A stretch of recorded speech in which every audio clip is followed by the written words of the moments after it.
Hello, let's cook with Delia. Hindi po sa Pilipinas ito. Ganap po ito sa farm kahapon. Gusto ko lang i-share kung paano ako nagluluto ng munggo gisado. Feeling Pilipinas dahil sa kalan de kahoy. Nandito lang po ako sa bukid ng Italia. Dito sa Modesto Orto Farm. Okay, let's cook with Delia.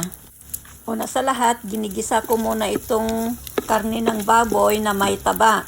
I-toasted hanggang lumabas ang sariling mantika. At diyan ko na igigisa ang bawang at sibuyas. Imikos-mikos lang para hindi masunog yung karne. Lumaki ako na kalandi kahoy ang lutuan namin. Kaya feeling ko nasa Pilipinas ako. Ngayon it's time na ilahok na natin itong naibabad na munggo. I-toasted lang ng konti.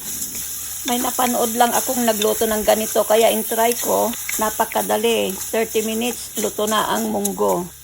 I-toasted lang ng konti hanggang mag-evap yung tubig niya. Takpan, mga 2 to 3 minutes. Continuous lang ang paghalo-halo hanggang matosta at wala na talagang tubig. Sa technique na ito, you can save your time and your money. Dahil kung sakalan ka nagluto, maubos na yung gas mo.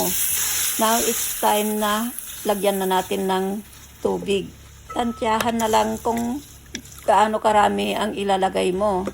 Dahil kanya-kanya tayo ng taste sa gisado munggo. Yung iba gusto masabaw, yung iba gustong malapot. Hindi ko na na-video ang isinahog pala namin ay talbos ng ampalaya, talbos ng kalabasa at bulaklak ng kalabasa. Kainan na!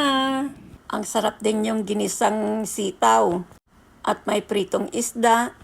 Ang sarap kumain dito sa bukid. At ito nagdala si Kati ng karyoka.